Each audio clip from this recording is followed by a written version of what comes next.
Hello बच्चों, let's read the question. The question says, on increasing the temperature of a gas filled in a cylinder, the pressure of the gas increases. Explain.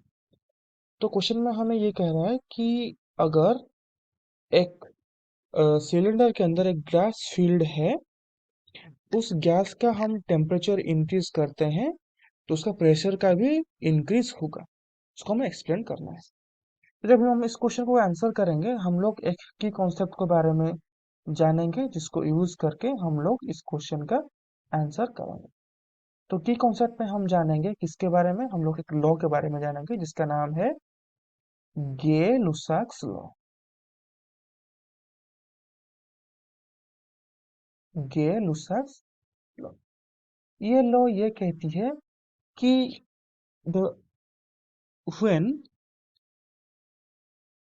the volume kept constant or in constant volume, the pressure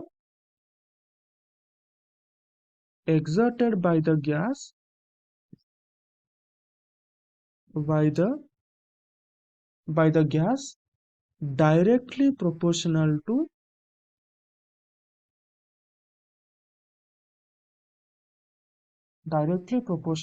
the temperature of the gas।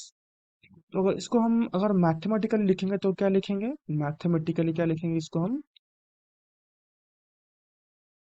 P जो है proportional to T है, condition क्या होना चाहिए, V constant होनी चाहिए। इस concept को हम यूज करके इस क्वेश्चन का आंसर करेंगे। क्वेश्चन में जैसे कह रहा है कि जो क्वेश्चन में टेम्परेचर का गैस का हम इंक्रीज कर रहे हैं, ठीक है। तो टेम्परेचर को इंक्रीज कर रहे हैं तो हमें पता है from Gay Lussac's law,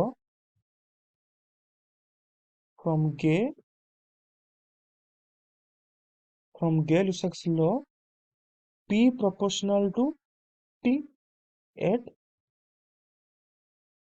constant volume. Question में एक बार हम देखते हैं, क्वेश्चन में गैस तो सिलेंडर में फिल्ड है, इसका मतलब क्या है, हम गैस का जो वॉल्यूम है उसमें कुछ चेंज नहीं कर रहे हैं। तो मतलब यह क्वेश्चन में क्या है, हम लोग क्वेश्चन में ये कह रहे हैं कि जो V है वो कांस्टेंट है। तो अगर V कांस्टेंट है तो P प्रोपोर्शनल टू T होगा। तो प्रेशर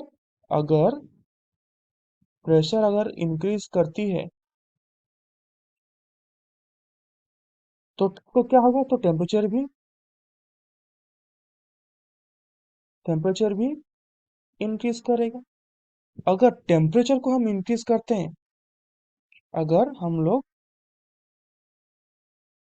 टेम्परेचर को क्या करते हैं, इंक्रीज करते हैं, तो ऑटोमेटिकली क्या होगा, प्रेशर भी इंक्रीज होगा। क्योंकि क्या है, जो हमारा प्रेशर है और टेम्परेचर है दोनों डायरेक्टली प्रोपोर्शनल। मतलब अगर P बढ़ती है तो T भी बढ़ेगी। मतलब इसका मतलब ये हुआ कि P अगर बढ़ती है तो T भी बढ़ेगी, T बढ़ती है तो P भी बढ़ेगी, T घटती है तो P भी घटेगी। इसका मतलब ये हुआ। I hope you understood the question answer well.